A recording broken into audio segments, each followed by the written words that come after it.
Hello students, welcome to Learn Easy classes. So how is your study going on? I am back with the transportation system in human beings. इस topic में बच्चों को बहुत सारी queries होती है और बहुत डिफिकल्ट भी लगता है ये टॉपिक और बच्चे थोड़ा सा इस टॉपिक को देखकर थोड़ा टेंशन में आ जाते हैं. But I will try to make it as easy as possible for you. So just stay with me. Obviously, it's a very fun topic because it's related to our heart and everybody wants to know about the heart. So let's start, students. Transportation in human beings. तो सबसे पहले students हम समझने की कोशिश करेंगे कि actually transportation क्या है. ट्रांसपोर्टेशन का मतलब क्या है. ट्रांसपोर्टेशन का मतलब होता है कि वन प्लेस से अदर प्लेसेस में किसी भी सब्सटेंसेस को पहुंचाना या मूव करना. ट्रांसपोर्टेशन सिस्टम हम सुनते हैं, हम ट्रांसपोर्टेशन सिस्टम के थ्रू ही हम एक प्लेस से दूसरे प्लेस पर खुद भी जाते हैं और हमारी जो बहुत सारी चीजें हैं, बहुत सारे सामान है, वो ट्रांसपोर्टेशन सिस्टम के थ्रू ही हम तक पहुंच पाते हैं. तो ट्रांसपोर्टेशन सिस्टम ह्यूमन बींग्स में किस तरीके से हमारा ट्रांसपोर्ट सिस्टम वर्क करता है. तो बेसिकली ट्रांसपोर्टेशन सिस्टम है, it's a study of system which help us to transport various substances like oxygen, nutrients, hormone and other substances like carbon dioxide, oxygen and waste product. So different जो भी हमारी body के अंदर जो भी substances होते हैं वो एक प्लेस से दूसरे प्लेस यानी कि एक बॉडी ऑर्गन से दूसरे बॉडी ऑर्गन में किस तरीके से पहुंचते हैं, उस पूरे सिस्टम को जो हम कहते हैं सर्कुलेटरी सिस्टम.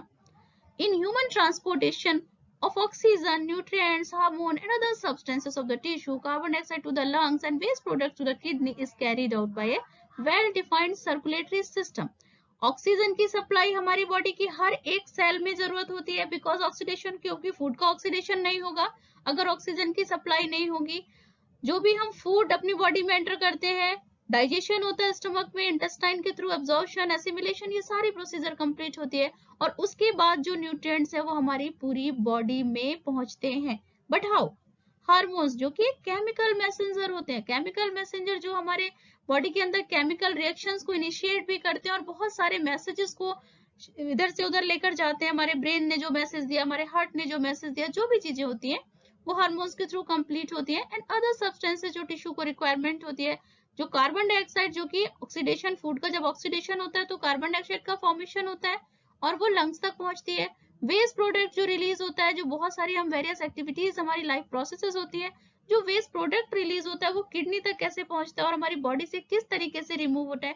यानी कि ये जितनी सारी भी चीजें हैं, ये सारे सब्सटेंसेस किस तरीके से हमारी बॉडी के अंदर सर्कुलेट होते हैं, ये सब हम समझेंगे एक सर्कुलेटरी सिस्टम के थ्रू. तो जो ह्यूमन ट्रांसपोर्टेशन सिस्टम है उसे हम सर्कुलेटरी सिस्टम कहते हैं. Then circulatory system consist blood vessels, heart, lymphatic vessels and lymph. There are 5. यहाँ पर आप 5 पॉइंट्स देख रहे हो कि सर्कुलेटरी सिस्टम में हम क्या क्या पढ़ने वाले हैं. सर्कुलेटरी सिस्टम में क्या क्या इंक्लूड है. ब्लड जो कि बहुत इंपॉर्टेंट है, पूरी जो न्यूट्रिएंट्स और जितनी भी वेरियस थिंग्स होती है उनको जो सर्कुलेट करने का काम होता है, वो जो सर्कुलेशन मीडियम होता है वो किसके थ्रू सर्कुलेट होता है, ब्लड के थ्रू. अब ब्लड किस तरीके से हमारी बॉडी में फ्लो होगा, क्या कोई एक डेफिनेट पाथ होगा या कोई एक ऐसे ही रैंडमली ब्लड फ्लो होता है, किस तरीके से हम आगे जानेंगे. ब्लड वेसल्स क्या होती है, हार्ट का पूरा स्ट्रक्चर, किस तरीके से ह्यूमन हार्ट फंक्शन करता है, और आगे हम अपने डिफेंस सिस्टम के बारे में भी जानेंगे, लिम्फेटिक वेसल्स एंड लिम्फ के बारे में जानेंगे. So it's a very interesting बच्चों. तो आगे हम देखते हैं, सबसे पहले ब्लड के बारे में डिस्कस करते हैं. ब्लड सबको पता है रेड कलर का होता है. It is a bright red colour liquid connective tissue. Liquid connective tissue है. कनेक्टिव टिश्यू क्योंकि हमारे सारे ऑर्गन से कनेक्टेड होता है. हमारे बॉडी में जितने भी सब्सटेंसेस यहाँ से वहां ट्रांसफर होते हैं वो मोस्टली किसके थ्रू होते हैं, ब्लड के through. That circulate the entire body by the muscular pumping organ the heart. और ये सर्कुलेट कैसे होता है, हार्ट के थ्रू. हार्ट पंप करता है, पंपिंग ऑर्गन है और इसके थ्रू हमारी पूरी बॉडी में ये ब्लड सर्कुलेट होता है. The volume of blood is about 6 litre in an adult human body. हमारी ह्यूमन बॉडी में जो हमारी बॉडी का जो वॉल्यूम है उसका अबाउट 6 लीटर जो होता है वो क्या होता है, ब्लड होता है. तो अब हम देखते हैं कि ब्लड के मेन कंपोनेंट्स क्या होते हैं, ब्लड में क्या क्या चीजें प्रेजेंट होती हैं.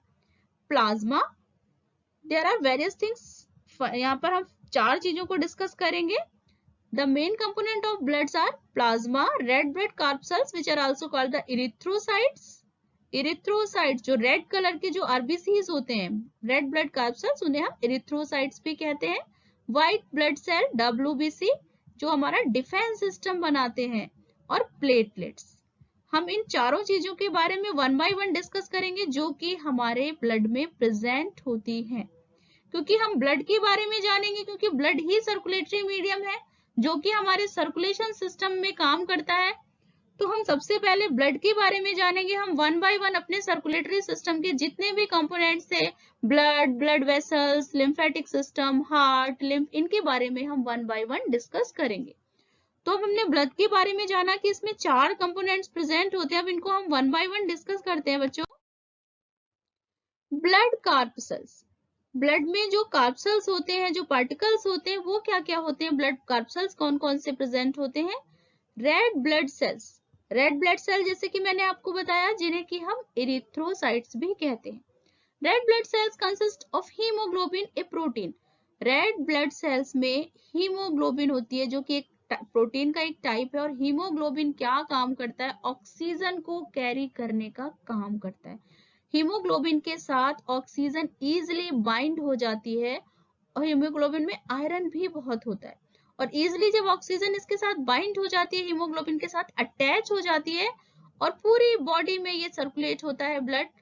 और हीमोग्लोबिन चूंकि अटैच है ऑक्सीजन में, तो इस तरीके से जब ब्लड पूरी बॉडी में सर्कुलेट होगा, तो ऑक्सीजन की जो सप्लाई है वो हमारी बॉडी की हर एक सेल को ऑक्सीजन की रिक्वायरमेंट पूरी हो जाएगी. So, red blood cells consist of hemoglobin, a type of protein. They are produced by a bone marrow to the primary carry oxygen to the body and carbon dioxide away from it. और ये produce कहाँ होती है red blood cell? हमारे bone marrow में, और oxygen और carbon dioxide को कैरी करने का काम करती है. हीमोग्लोबिन क्या है? Haemoglobin is mainly composed of iron. Mainly इसमें जो क्या होता है हीमोग्लोबिन में? आयरन होता है, which combines with the oxygen, thus giving a reddish color to the blood. और हीमोग्लोबिन की वजह से ही ब्लड का जो कलर है वो रेड होता है. समटाइम्स क्वेश्चन में भी ask that what the name the substance by which the bloods appear red colour. तो क्या बोलोगे बच्चों? हीमोग्लोबिन.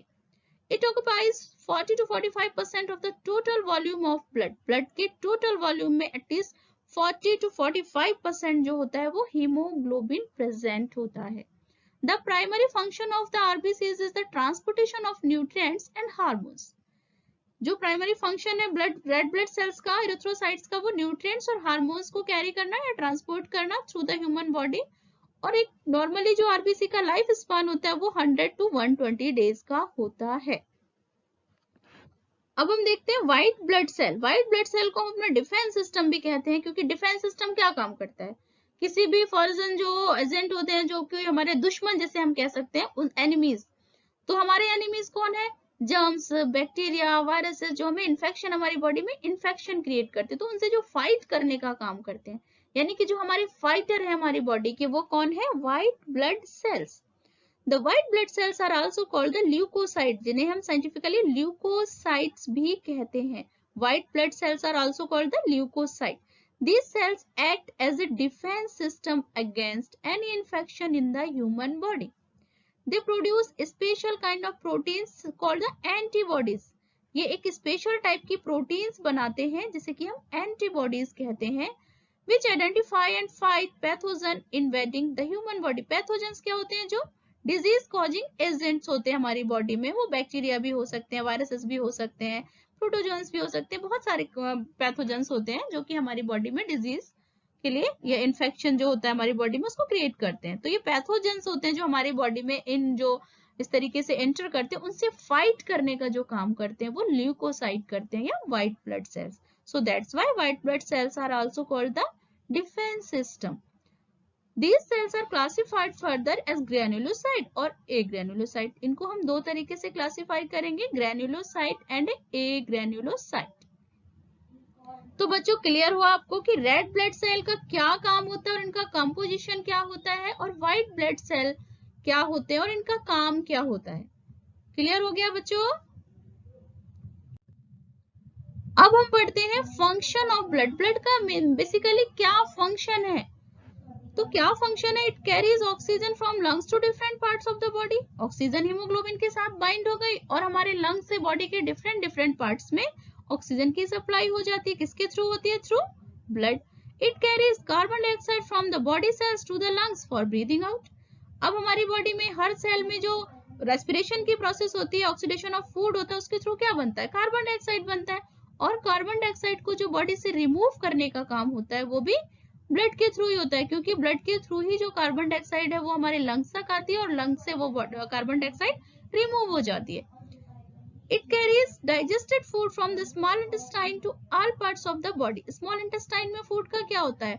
Absorption हो जाता है और जितने भी nutrients होते हैं वो small intestine के विलाई में absorb कर लिए जाते हैं। और जो absorb nutrients होते हैं वो हमारी बॉडी के different parts में उसकी requirement होती है। वो कैसे पहुंचते हैं? जो digested food क्या nutrients हो गए और वो कैसे पहुंचेंगे? Through the blood. It carries hormones जो हमारे chemical messenger है। It carries hormones from the endocrine glands to different organs of the body. Endocrine glands जो होती हैं उनमें हार्मोन्स का सिक्रीशन होता है, हार्मोन्स बनते हैं। तो एंडोक्राइन ग्लैंड्स में तो हार्मोन्स बने, अब वो डिफरेंट टारगेट ऑर्गन्स तक कैसे पहुंचेंगे? वो ब्लड के थ्रू कैरी किए जाएंगे और ब्लड के थ्रू वो टारगेट ऑर्गन्स तक पहुंच जाएंगे। ओके, तो क्लियर हुआ बस बच्चों कि फंक्शन क्या होते हैं ब्लड्स के। तो आई होप आपको मजा आ रहा होगा पढ़ने में, और अगर फिर भी आपको कहीं कोई डाउट्स हैं तो प्लीज मुझे कमेंट सेक्शन में कमेंट करते रहिए। ओके, अब हम डिस्कस करते हैं कि ब्लड फ्लो करता है। ब्लड की हमने फंक्शन समझ लिया कि ब्लड के फंक्शन क्या है, बट क्या ब्लड कैसे फ्लो करता है हमारी बॉडी में? क्या हमारी बॉडी में ऐसे रैंडमली फ्लो करता है या उसका कोई पाथ है या किसी ट्यूब्स के थ्रू फ्लो करता है? किस तरीके से फ्लो करता है ब्लड? एक्चुअली हमारे ब्लड बॉडी में 3 टाइप्स के ब्लड वेसल्स होते हैं जिसके थ्रू ब्लड हमारी बॉडी में सर्कुलेट होता है। एक डेफिनेट पाथ होता है जिसके थ्रू हमारा पूरा जो ब्लड है वो पूरे सर्कुलेटरी सिस्टम में सर्कुलेट होता है। तो हम उसके बारे में जानेंगे कि किस किस टाइप के ब्लड वेसल्स होते हैं हमारी बॉडी में। In human circulatory system blood flows through 3 types of blood vessels. 3 तरह की ब्लड वेसल्स होती है, arteries, veins and capillaries. Arteries क्या होती है? Thick walled blood vessels which carry blood from the heart to all part of the body. Heart से body के different parts में जो ब्लड को ले जाने का काम करती है। अब हार्ट से बॉडी के डिफरेंट पार्ट में जो ब्लड जाएगा वो ऑक्सीजनेटेड ब्लड होगा, और आर्टरीज में जो ब्लड आता है वो बहुत प्रेशर के साथ आता है। सो दैट्स वाई यहाँ पर जो टर्म यूज किया, thick walled blood vessels. This one is very important. Thick walled क्यों होती है आर्टरीज? बिकॉज यहाँ पर जो प्रेशर, ब्लड का प्रेशर होता है वो बहुत हाई प्रेशर होता है ब्लड का, तो ये वेसल्स उसको बेयर कर सके उस प्रेशर को, तो इस वजह से ये जो आर्टरीज होती है वो थिक वॉल्ड होती है। Thick walled blood vessels which carry blood from the heart to all part of the body. Arteries have thick wall because blood emerges from the heart under high pressure.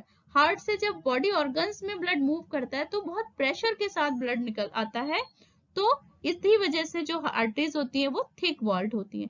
The main arteries carries oxygenated blood from the left ventricle to all part of the body. जो हमारी main arteries है, जैसे कि हम अयोर्टा भी कहते हैं, वो हमारे लेफ्ट वेंट्रिकल, जो ब्लड हमारे हार्ट का जो पार्ट होता है एक लेफ्ट वेंट्रिकल, उससे डिफरेंट पार्ट में ब्लड को ले जाने का काम करती है। एक्सेप्ट द लंग्स, केवल लंग्स में नहीं लेकर जाती, क्योंकि लंग्स में जो ब्लड जाता है वो डीऑक्सीजनेटेड ब्लड जाता है। अभी हम आगे डिस्कस करेंगे इस बारे में कि डीऑक्सीजनेटेड ब्लड क्या है। तो आर्टरीज बेसिकली क्या काम करती है? ऑक्सीजनेटेड ब्लड को ले जाने का काम करती है, except pulmonary artery. Pulmonary artery है वो डीऑक्सीजनेटेड ब्लड को कैरी करती है from the right ventricle to the lungs. Right ventricle से लंग्स तक जो ब्लड को लेके जाती है वो पल्मोनरी आर्टरी, और यही केवल एक ऐसी आर्टरी है जो कि डीऑक्सीजनेटेड ब्लड को कैरी करती है। अदरवाइज जितनी भी आर्टरीज है हमारे बॉडी सिस्टम में वो सारी ऑक्सीजनेटेड ब्लड को ही कैरी करती हैं accept pulmonary artery. So understand बच्चों कि आर्टरीज क्यों थिक वॉल्ड होती है, किस तरीके का ब्लड कैरी करती है। Okay, so next will discuss vein. Veins क्या है? Veins are the thin walled blood vessels, while arteries क्या थी? थिक वॉल्ड थी, और वेन्स क्या है? थिन वॉल्ड होती है, which carries blood from all parts of the body back to the heart. Body से वापस हार्ट में जब ब्लड आता है वो किसके थ्रू आता है? वेन्स के through. So veins do not need thick wall because the blood flowing through them is no longer under high pressure. तो जो वेन्स में ब्लड हमारे डिफरेंट बॉडी पार्ट से जो ब्लड कलेक्ट करके हार्ट में वापस जो ब्लड आता है डीऑक्सीजनेटेड ब्लड, क्योंकि हमारी बॉडी की हर एक सेल में जो प्रोसीजर होता है रेस्पिरेशन का, फूड का ऑक्सीडेशन होता है, तो कार्बन डाइऑक्साइड प्रोड्यूस होती है।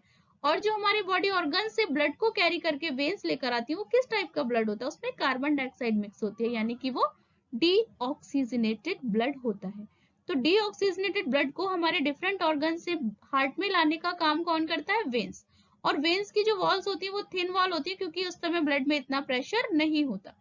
Only pulmonary veins carries oxygenated blood from lungs back to the heart. केवल पल्मोनरी वेन ऐसी है जो कि ऑक्सीजनेटेड ब्लड को कैरी करती है और लंग्स से हार्ट में ब्लड को लेकर आती है। Lungs back to the heart, केवल पल्मोनरी वेन। अदरवाइज जितनी भी वेन्स हैं वो सारे वेन्स किस टाइप का ब्लड कैरी करती है? Deoxygenated veins.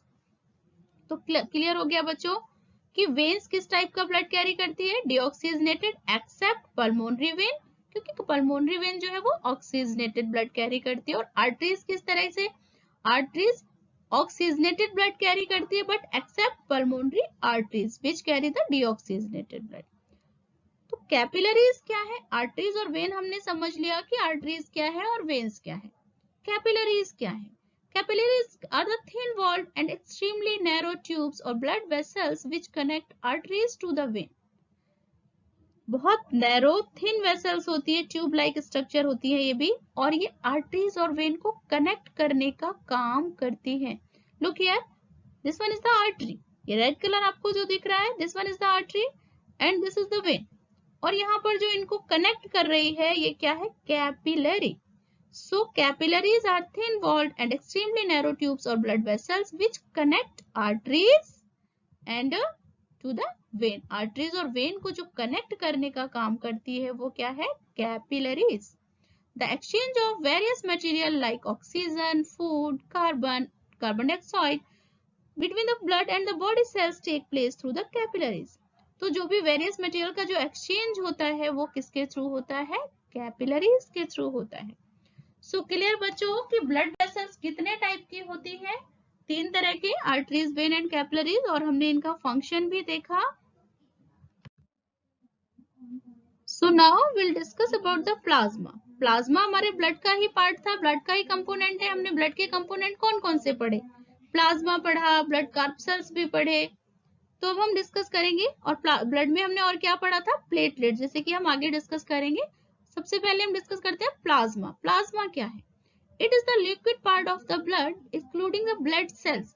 ब्लड का लिक्विड पार्ट है जिसमें कि ब्लड सेल्स नहीं होती। ब्लड सेल को अगर हम हटा दें ब्लड में से तो जो पार्ट बच जाएगा, वो रिमेनिंग जो पार्ट होगा एक्सक्लूडिंग द ब्लड सेल, वो क्या होता है? प्लाज्मा।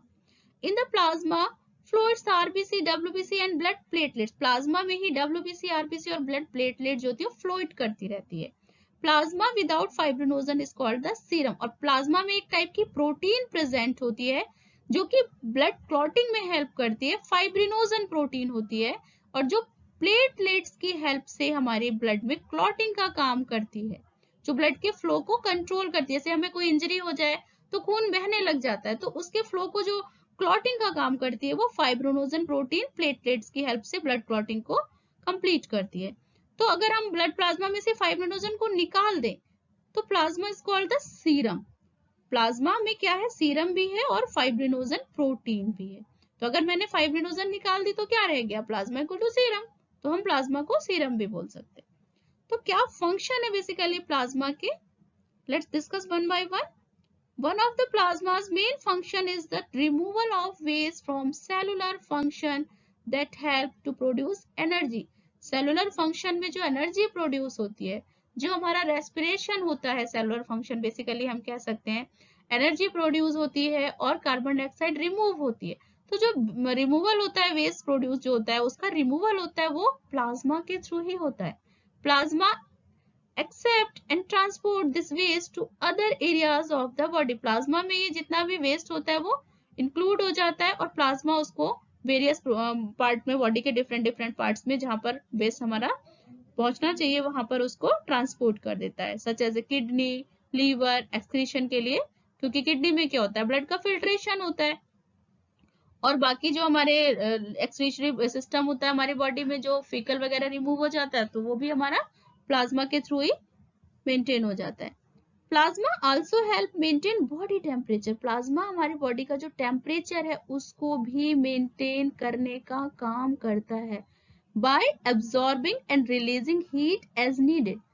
जितनी हीट की जरूरत होती है उसको उतना एब्जॉर्ब करके और रिलीज करके हमारी बॉडी का जो टेम्परेचर मेंटेन करने का काम करता है वो भी कौन करता है, प्लाज्मा। सो क्लियर बच्चों कि प्लाज्मा क्यों हमारे लिए बहुत इंपॉर्टेंट है और प्लाज्मा का कंपोजिशन क्या है। Platelets, next component of blood, क्योंकि हमने ब्लड के कंपोनेंट्स क्या क्या पढ़े, ब्लड कार्ड सेल्स पढ़े, हमने ब्लड वेसल्स पढ़े, हमने प्लाज्मा पढ़ा, और अब नेक्स्ट आता है प्लेटलेट्स। प्लेटलेट्स जो कि ब्लड कोगुलेशन में भी हेल्प करते हैं। प्लेटलेट्स कैसे दिखती है, कुछ इस तरीके से, ये स्ट्रक्चर आप देख पा रहे हो, इस तरीके से प्लेटलेट्स कुछ दिखती है। Platelets are rounded, colourless, biconvex and non nucleated blood cell. This one is very important बच्चों, नॉन न्यूक्लिएटेड, इसमें न्यूक्लियस नहीं होता। They are also called the thrombocytes. Scientifically हम प्लेटलेट्स को क्या कहते हैं, thrombocytes. Platelets circulate through the blood stream. Platelets जिस तरीके से ब्लड पूरा हमारा सर्कुलेट होता है, तो ब्लड के साथ साथ हमारा प्लेटलेट्स भी, क्योंकि ब्लड में इंक्लूड होता है, तो जैसे जैसे ब्लड सर्कुलेट होता है तो प्लेटलेट्स भी हमारे ब्लड के साथ में ही हमारे पूरी ब्लड स्ट्रीम में सर्कुलेट होते रहते हैं। क्या फंक्शन है प्लेटलेट्स के, आइए हम देखते हैं। During injury the bleeding needs to minimise naturally.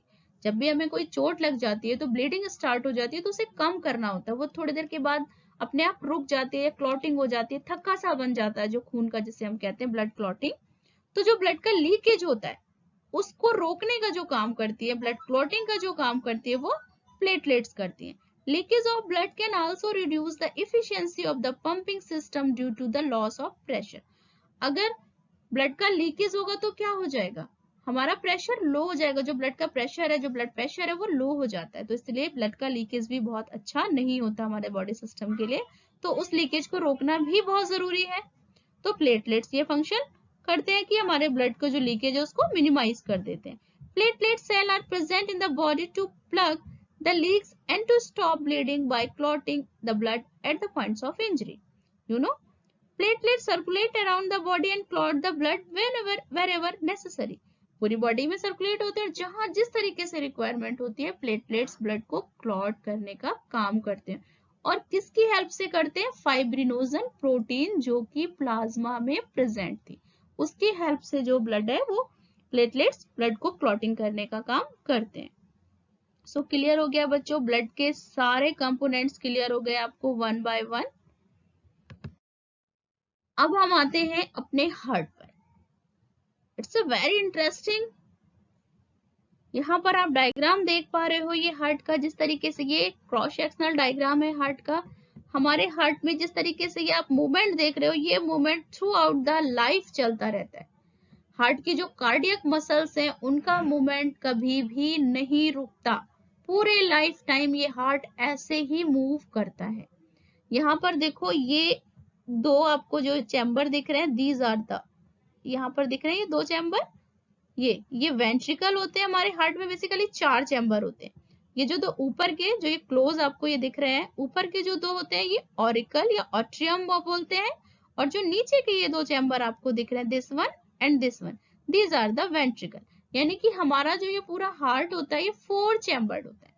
Okay, 4 chamber, दो ऊपर के, और यहाँ पर ये देखिए ये वॉल्व ओपन हो रहा है, क्लोज हो रहा है, ओपन हो रहा है, क्लोज हो रहा है, इसी के थ्रू ब्लड सर्कुलेट होता है, ब्लड आया, वाल्व ओपन हुआ, फिर वाल्व क्लोज हुआ, ब्लड आया, वाल्व, इस तरीके से ब्लड सर्कुलेट होता रहता है, और ये वाल्व जो होते हैं वो ओपन और क्लोजिंग की प्रोसीजर चलती रहती है, और इस तरीके से जो कार्डियक मसल्स है वो ब्लड को पंप करने का काम करती है।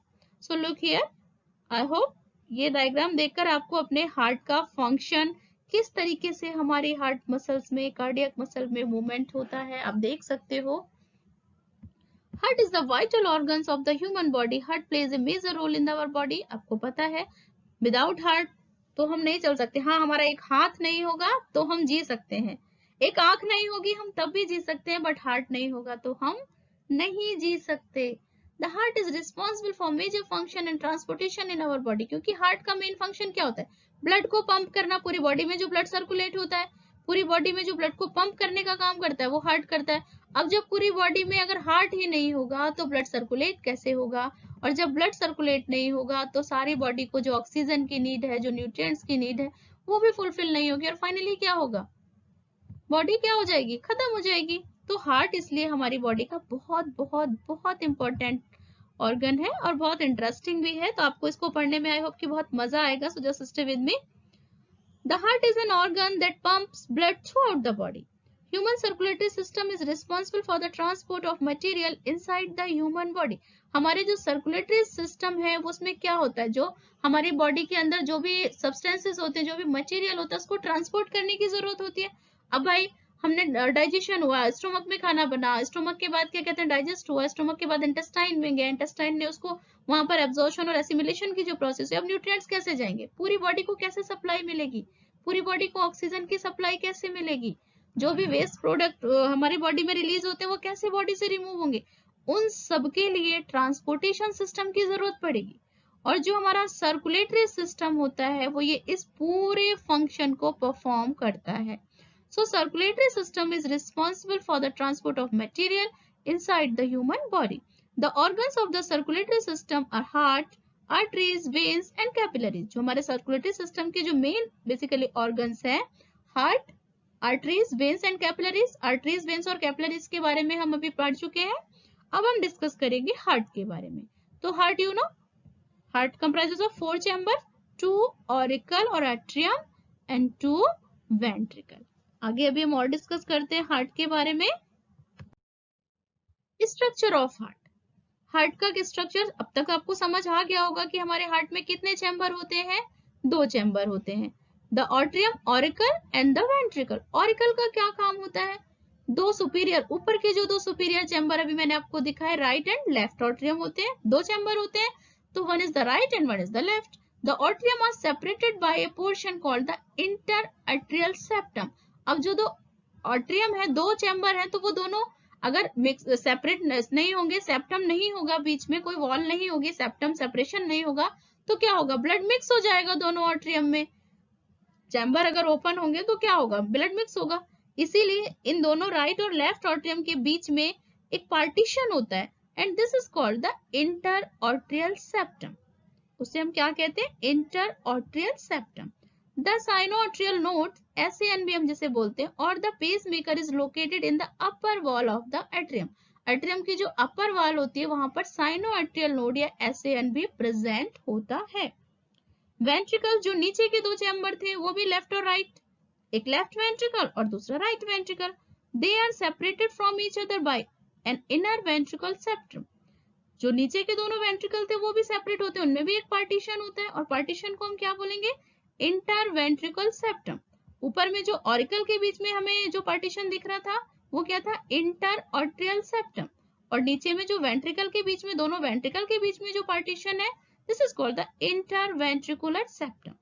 तो 2 ऑरिकल और नीचे 2 हो गए वेंट्रिकल, और दोनों ऑरिकल आपस में एक पार्टीशन के थ्रू सेपरेट होते हैं, और जस्ट लाइक दिस वेंट्रिकल भी दोनों एक पार्टीशन के थ्रू, राइट और लेफ्ट जो वेंट्रिकल होते हैं वो एक पार्टीशन होता है इंटरवेंट्रिकुलर सेप्टम, उसके थ्रू ये सेपरेट हो जाते हैं। अब हार्ट में हमारे वाल्व भी होते हैं, जो अभी मैंने आपको पीछे डायग्राम में दिखाया कि वाल्व ओपन हो रहे थे, क्लोज हो रहे थे। तो valve of the heart, valve are muscular flap which prevent the blood to flow back. अब ब्लड आर्टरियम से वेंट्रिकल में आया, वापस वेंट्रिकल से आर्टिकल में भी जा सकता था, तो जो ब्लड का फ्लो है वो बैक ना जाए, ब्लड बैक फ्लो ना करे, उस वजह से जो हमारे होते हैं वाल्व प्रेजेंट होते हैं। ब्लड एक बार ऑरिकल से वेंट्रिकल में आ गया तो वो जो क्लोजिंग होती है, जो वाल्व होता है वो क्लोज हो गया, फिर वापस ब्लड आएगा, फिर ओपन होगा, फिर वापस आएगा, फिर ओपन होगा, तो ये प्रोसीजर कंटिन्यू होता रहता है। सो valves are muscular flap which prevent the blood to flow back through it. Two types of heart valve are distinguished. 2 तरीके के हार्ट वाल्व प्रेजेंट होते हैं। एक तो हमारे आर्ट्रियम में आर्ट्रियोवेंट्रिकुलर वाल्व होते हैं, जो आर्ट्रियम और वेंट्रिकुलर के बीच में ओपन होते हैं। जो आर्ट्रियम और वेंट्रिकुलर यानी कि ऑरिकल से जब वेंट्रिकुलर में ब्लड फ्लो करेगा तो जो वाल्व प्रेजेंट होता है वो आर्ट्रियोवेंट्रिकुलर वाल्व प्रेजेंट होता है। These valves separate the atria या atrium भी कह सकते हो from ventricle. The right side of the heart possesses the tricuspid valve. तो जो एट्रियोवेंट्रिकल वाल्व होते हैं दो तरीके के होते हैं, तो एक तो होता है राइट साइड के वेंट्रिकल और ऑरिकल के बीच में ट्राइकप्सिड वाल्व, जैसे कि हम राइट एट्रियोवेंट्रिकुलर वाल्व भी कहते हैं। और लेफ्ट साइड में जो होता है वो क्या होता है, बाइकस्पिड वाल्व, जैसे कि हम मिट्रल वाल्व भी कहते हैं। तो दो वाल्व होते हैं, एक ऑरिकल और वेंट्रिकल के बीच में एक राइट एट्रियोवेंट्रिकुलर वाल्व और दूसरा बाइकस्पिड या मिट्रल वाल्व। तो इस तरीके से जो वाल्व होते हैं वो हार्ट में ब्लड के जो फ्लो को बैक जो फ्लो ना हो ब्लड का, उससे प्रिवेंट करते हैं। और एक दूसरे तरीके का वाल्व जो प्रेजेंट होता है semi lunar valve, these are located in the arteries leaving the heart. Arteries जो होती हैं, जहां से आर्टरीज हार्ट में निकलती हैं, वहां पर ये जो वाल्व होते हैं वो सेमी लूनर वाल्व प्रेजेंट होते हैं। अभी मैं आपको आगे एक और डायग्राम दिखाऊंगी जिसमें कि आपको ये क्लियर हो जाएगा आर्टरियम, ऑरिकल, वेंट्रिकल और किस तरीके से ब्लड का पूरा सर्कुलेशन होता है हमारे हार्ट में। So just I will show the diagram. तो अब हम देखते हैं बच्चों structure of human heart. This one is very important, और इस स्ट्रक्चर में जो ब्लड का सर्कुलेशन है वो बहुत ध्यान से देखिएगा। ये इंफीरियर वेन केवा और ये सुपीरियर वेन केवा, ये दोनों डीऑक्सीजनेटेड ब्लड को लेकर आएंगे राइट आर्टरियम में, और राइट आर्टरियम से ब्लड कहाँ जाएगा, राइट वेंट्रिकल में। और जो ये वाल्व आपको दिख रहे हैं, जो अभी मैंने आपको बताया, this is the tricuspid valve between the right atrium and the right auricle. तो ब्लड यहाँ पर कहाँ आया, यहाँ से जो एरो दिख रहा है राइट वेंट्रिकल में, और राइट वेंट्रिकल में अब यहाँ तक जो ब्लड आ रहा था ये किस टाइप का ब्लड है, जितना भी आपको ये ब्लू कलर्ड पार्ट दिख रहा है, ये जो ब्लड है ये हमारा डीऑक्सीजनेटेड ब्लड है, जो कि हमारी वेन्स जो होती है हमारे डिफरेंट बॉडी ऑर्गन से कैरी करके लेके आती है हार्ट में।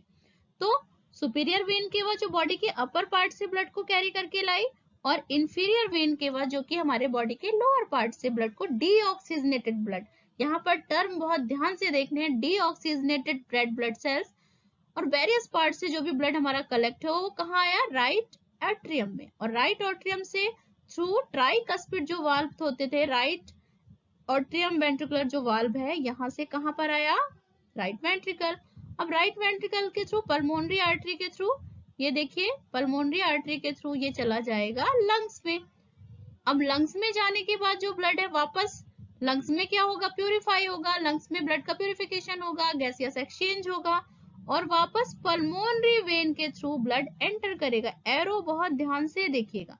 तो जब यहाँ पर क्या हो गया, ऑक्सीजन मिक्स हो गई और कार्बन डाइऑक्साइड रिमूव हो गई, तो ब्लड किस टाइप का हो गया, यहाँ पर ऑक्सीजनेटेड ब्लड हो गया, क्योंकि पल्मोनरी आर्टरी से जो ब्लड निकला वो गया लंग्स में, और लंग्स में ब्लड का प्यूरिफिकेशन हुआ, गैसियस एक्सचेंज हुआ, और वहां पर कार्बन डाइऑक्साइड रिमूव कर दी जाती है, और लंग से जो ऑक्सीजनेटेड ब्लड है वो वापस पल्मोनरी वेन कैरी करके लाती है। तो पल्मोनरी वेन ही एक ऐसी वेन है जो कि ऑक्सीजनेटेड ब्लड को कैरी करती है, और ऑक्सीजनेटेड ब्लड कहाँ एंटर किया, लेफ्ट एट्रियम में।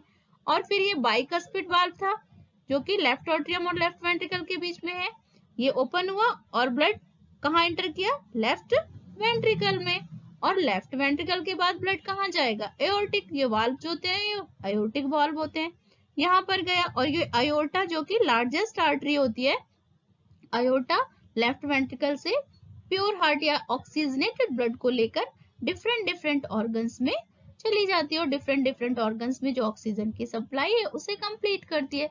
Finally red blood cells move in the aorta from which they are pumped to the rest of the body. So ये डायग्राम बहुत इंपॉर्टेंट है, इसको बनाना भी सीख लीजिएगा, और इसमें जो एरो ये शो हो रहे हैं इनका बहुत ध्यान रखिएगा, क्योंकि ये एरो ही ये शो कर रहा है कि ब्लड पहले किधर से किधर की तरफ मूव करेगा। पूरा ब्लड का जो सर्कुलेशन है हमारे हार्ट में वो समझना बहुत जरूरी है। तो मैंने आपको जैसे कि बताया कि हमारे हार्ट में 4 चैम्बर होते हैं, 2 चैम्बर राइट एट्रियम और ये लेफ्ट एट्रियम, 2 चैम्बर हो गए। और ये राइट और लेफ्ट जो होते हैं बीच में सेप्टम एक पार्टीशन होता है जिसके थ्रू ये दोनों सेपरेट होते हैं। और यहाँ पर नीचे 2 वाल्व आप देख पा रहे हो, लेफ्ट वेंट्रिकल और राइट वेंट्रिकल, ये भी एक सेप्टम है, पार्टीशन के थ्रू दोनों एक दूसरे से सेपरेट है। और वाल्व प्रेजेंट होते हैं यहाँ पर राइट एट्रियम और राइट वेंट्रिकल के बीच में, जो ये वाल्व देख रहे हो आप ट्राइकस्पिड वाल्व है ये। और यहाँ पर लेफ्ट एट्रियम और लेफ्ट वेंट्रिकल के बीच में जो आप देख पा रहे हो ये मिट्रल वाल्व, या फिर हम इसे बाइकस्पिड वाल्व भी कहते हैं। तो ये इतना समझ आया कि हार्ट में 4 चैम्बर होते हैं, और जो वेन्स होती है वो ब्लड को कैरी करके लाती है पूरे डिफरेंट डिफरेंट बॉडी ऑर्गन से। और किस टाइप का ब्लड होगा? जब हमारे बॉडी ऑर्गन्स की हर सेल में ऑक्सीडेशन की प्रोसेस होती है, फूड के ऑक्सीडेशन की, तो क्या बनता है? कार्बन डाइऑक्साइड बनता है। तो जो वेन्स होती है वो डीऑक्सीजनेटेड ब्लड यानी कि जिसमें कि कार्बन डाइऑक्साइड इंक्लूड होती है, उस ब्लड को लेकर आती है हमारे राइट आर्टरियम में। तो ये एरो आपको बहुत ध्यान से देखने हैं।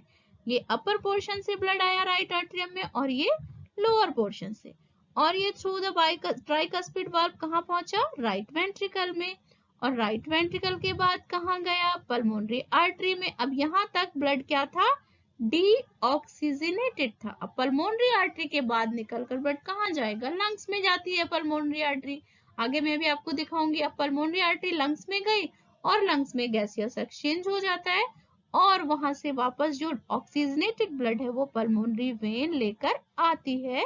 कहाँ पर? लेफ्ट आर्टरियम में।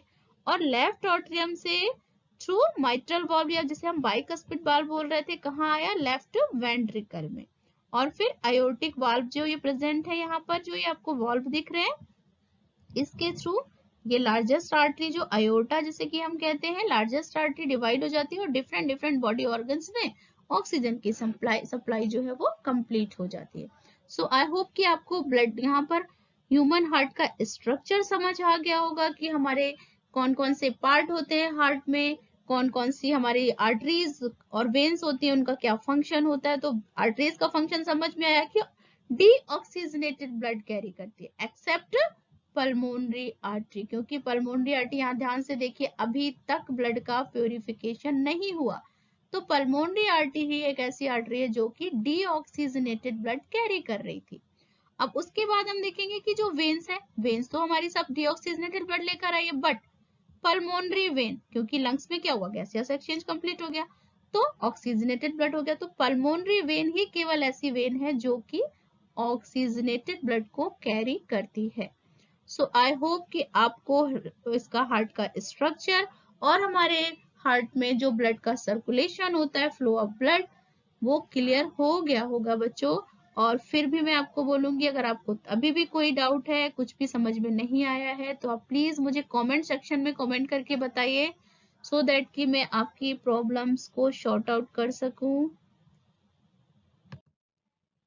तो अभी हमने डिस्कस किया flow of blood through out the heart, ये ऑलरेडी हम अभी डिस्कस कर चुके हैं। यहाँ पर मैंने आपको इसलिए मेंशन किया हुआ स्लाइड, सो दैट कि आपको नोट्स में हेल्प मिलेगी।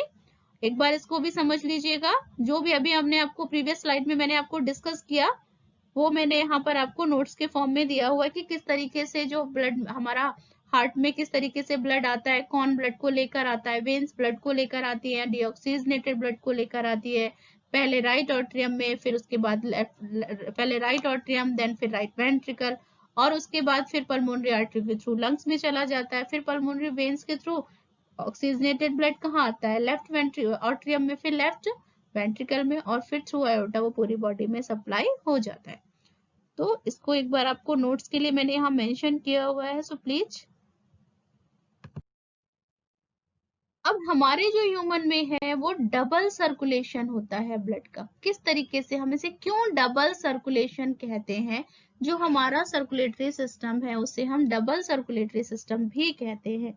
इसको हम इस डायग्राम से भी समझेंगे, और अभी जो मैंने आपको पीछे बताया कि किस तरीके से हमारे बॉडी में ब्लड का सर्कुलेशन होता है, फ्लो किस तरीके से हमारे हार्ट के थ्रू होता है, वो हम इस डायग्राम में और भी बेटर तरीके से समझ पाएंगे। डबल सर्कुलेशन को समझते हैं बच्चों। The way blood flows in the human body is unique and it is quite efficient too. The blood circulates through the heart twice. दो बार blood circulate होता है हार्ट में, एक बार oxygenated और एक बार deoxygenated. Hence it is called the double circulation. Other animals like fish have a single circulation where blood completes a circuit through the entire animals only once. जो other animals है कुछ में केवल एक ही सर्कल कंप्लीट होता है, केवल एक ही बार जो सर्किट होता है वो कंप्लीट होता है, जबकि हमारे हार्ट में ब्लड दो बार सर्कुलेट होता है, एक बार ऑक्सीजनेटेड और एक बार deoxygenated. So that's why blood circulation in human body is also called double circulation. हमारा जो सर्कुलेटरी सिस्टम उसे हम डबल सर्कुलेटरी सिस्टम भी कहते हैं। The main advantage of double circulation is that every tissue in the body has a steady supply of oxygenated blood and it does not gate mix with the deoxygenated blood. इसका क्या हमारा significance क्या है double circulation का, कि हर एक body के tissue को, बॉडी की हर एक सेल को ऑक्सीजनेटेड ब्लड की सप्लाई हो जाती है, और जो डीऑक्सीजनेटेड ब्लड है वो एक दूसरे के साथ मिक्स नहीं होता। अगर ऐसा ना होता डबल सर्कुलेशन तो ऑक्सीजनेटेड ब्लड और डीऑक्सीजनेटेड मिक्स हो जाते। तो इसको अवॉइड करने के लिए जो हमारी बॉडी में डबल सर्कुलेशन सिस्टम है वो डीऑक्सीजनेटेड ब्लड और ऑक्सीजनेटेड ब्लड को मिक्स नहीं होने देता।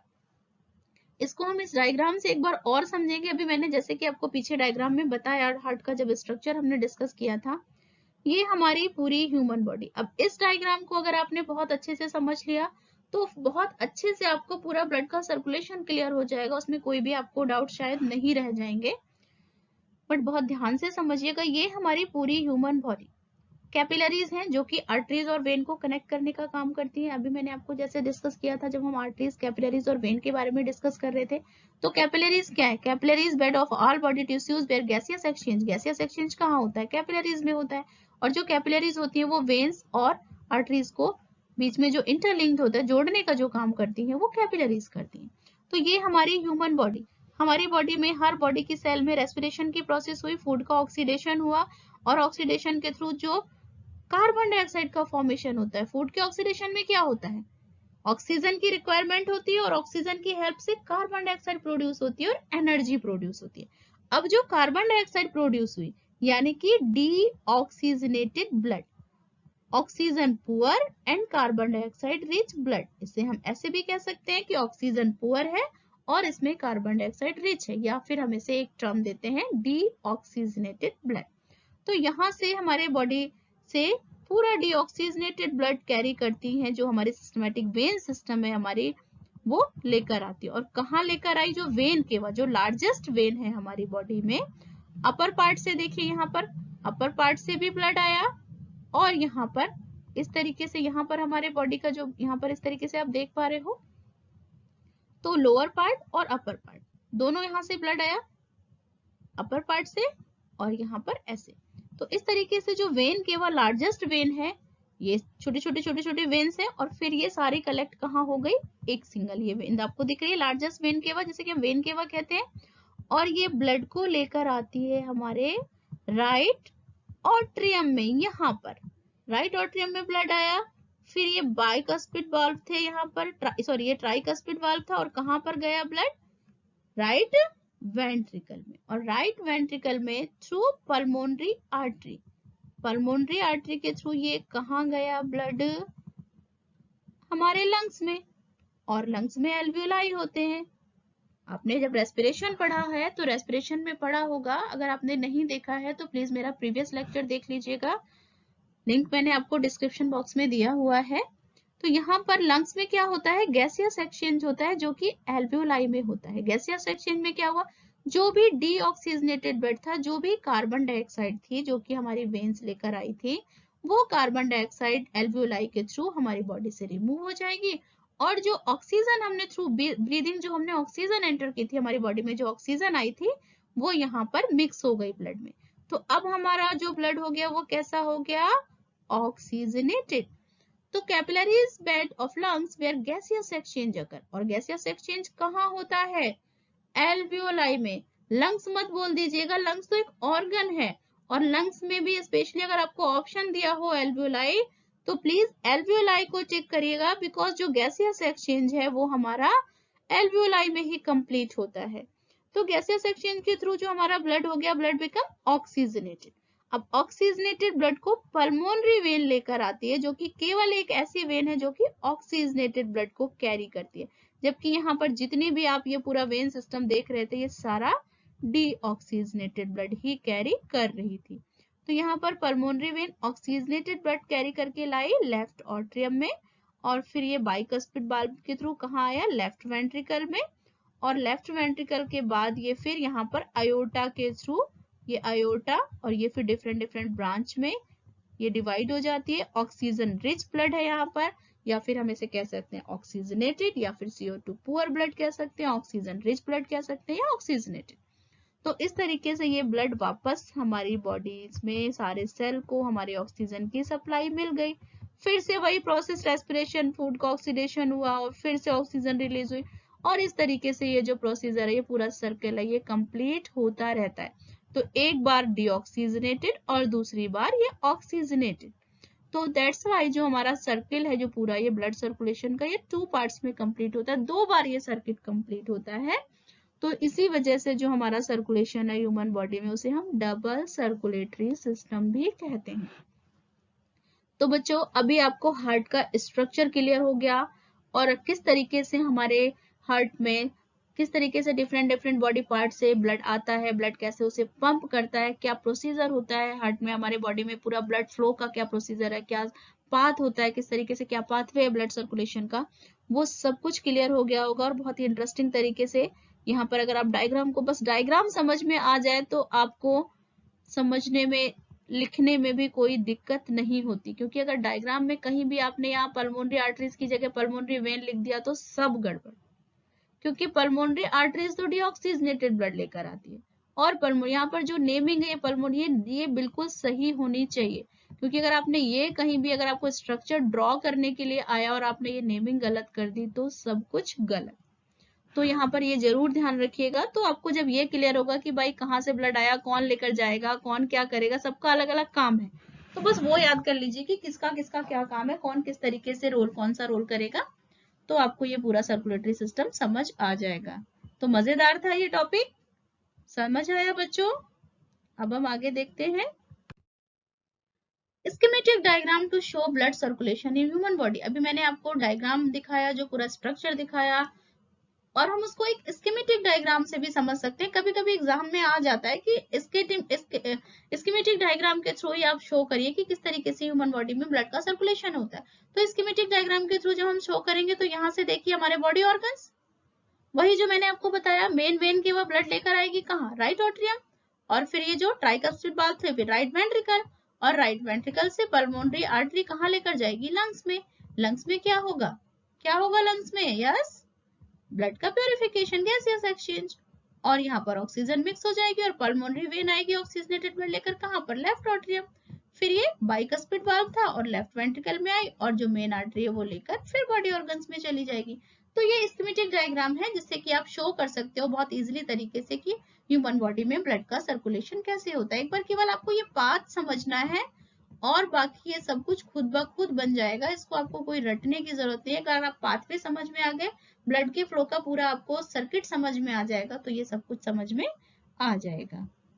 इंटरेस्टिंग तरीके से पढ़ते रहोगे बच्चे तो सब कुछ समझ आएगा, कुछ भी मुश्किल नहीं है, बस कॉन्सेप्ट्स क्लियर करते रहिए और आगे बढ़ते रहिए।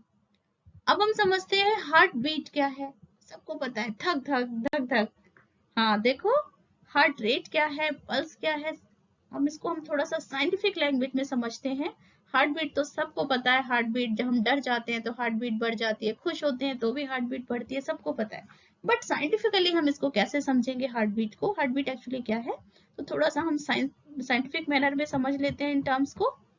Heart beat, when the heart is busy with pumping blood, the different chambers of heart open and close, जो कि हमने स्टार्टिंग में देखा था कि हार्ट के जो चैम्बर थे वो क्लोज हो रहे थे, ओपन हो रहे थे, वाल्व्स थे ओपन हो रहे थे, क्लोज हो रहे थे। तो हार्ट की मसल्स में क्या हो रहा था, कॉन्ट्रैक्ट एंड रिलैक्सेशन की प्रोसीजर हो रही थी, कॉन्ट्रैक्ट हो रही थी एक बार रिलैक्सेशन हो रहा था। तो इस तरीके से जो हार्ट में जो पंपिंग की प्रोसेस होती है, each time the chambers contract और रिलैक्स हो रहा था, the pumping sound is produce, जो थंबिंग, जो पंपिंग करने के बाद जो साउंड प्रोड्यूस होती है, is known as the heart beat. जो ब्लड पंप होता है, जो हमारे वॉल्व्स की ओपनिंग और क्लोजिंग होती है, जो हमारे हार्ट मसल्स में कॉन्ट्रैक्शन और रिलैक्स की प्रोसीजर होती है, उसके थ्रू जो साउंड प्रोड्यूस होती है, this is called the heart beat.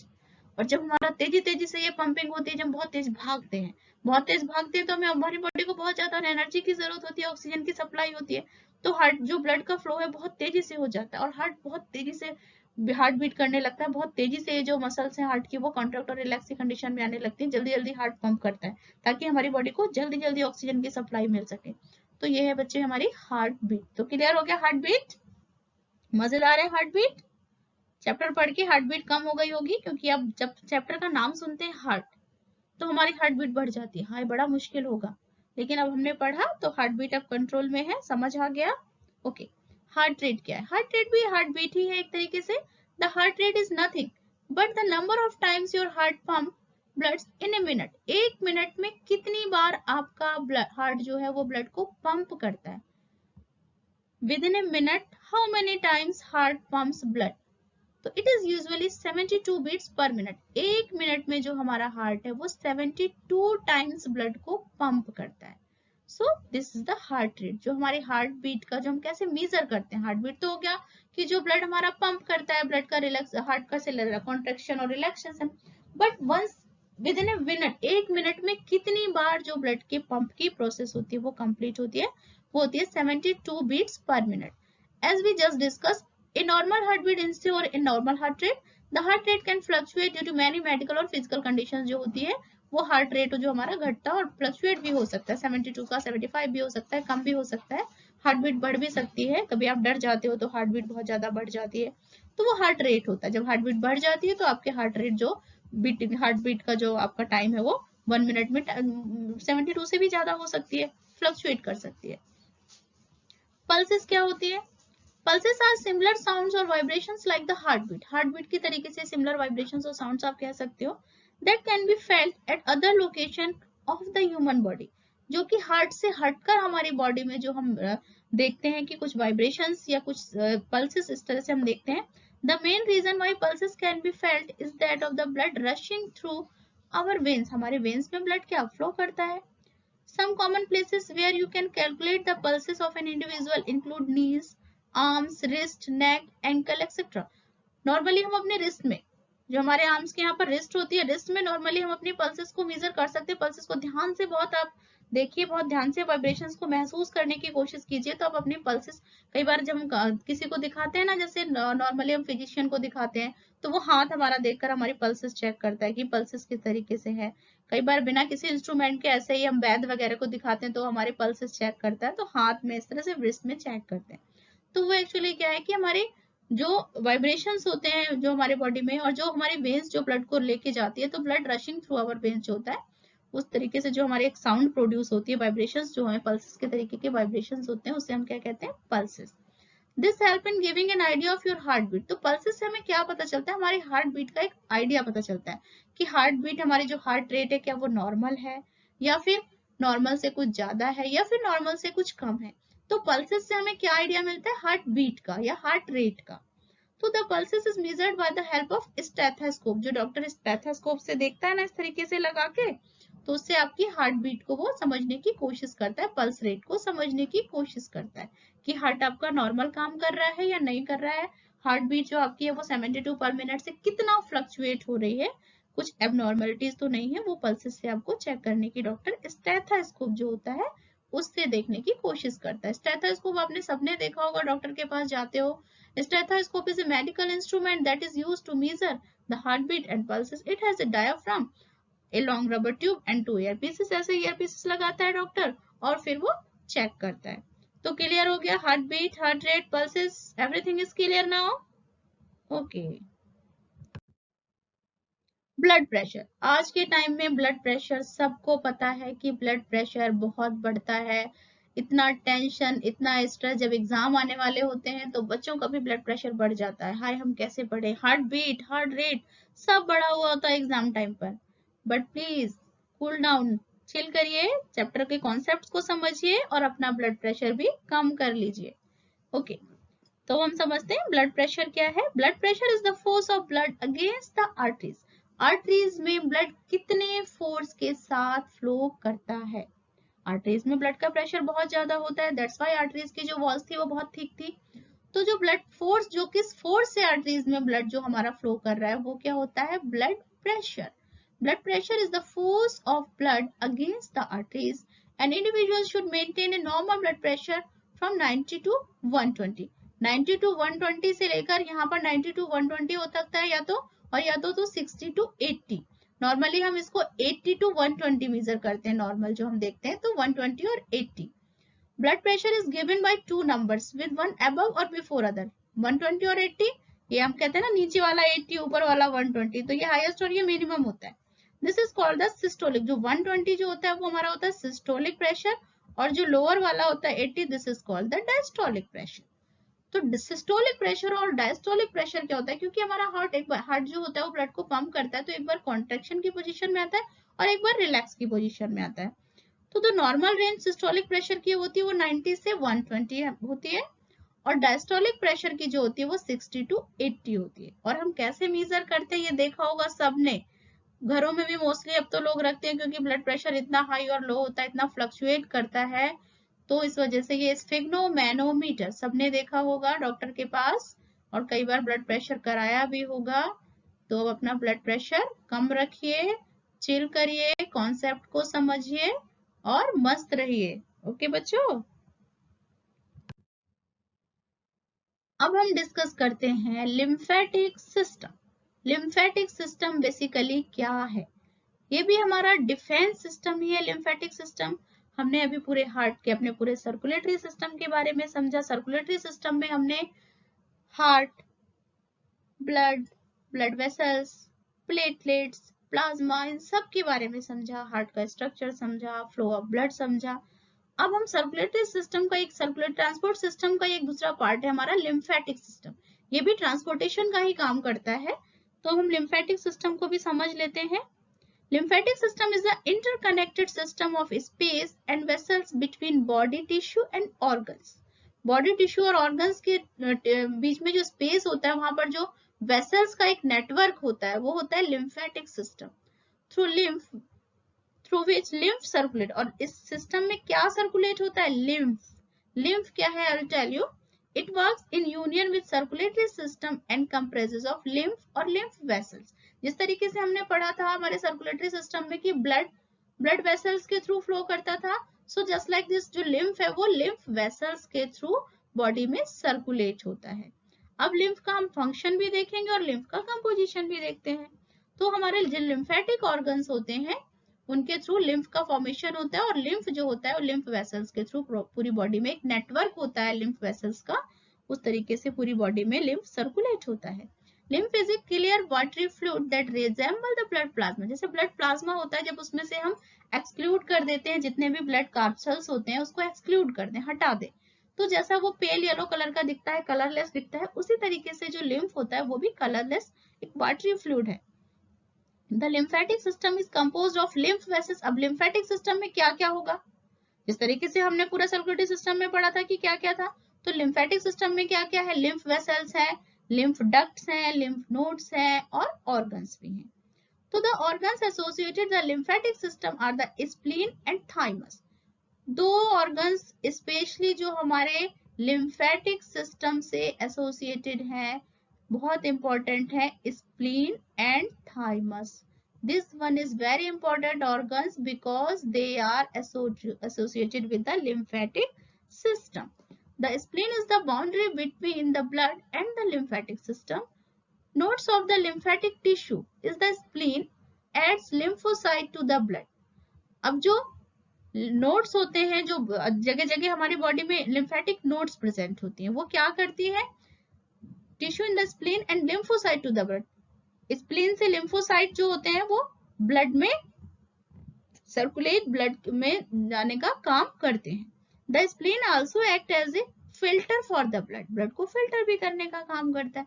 And help to destroy worn out red blood cells. और जो रेड ब्लड सेल्स होते हैं जो worn out हो जाते हैं, उनको भी डिस्ट्रॉय करने का काम करता है.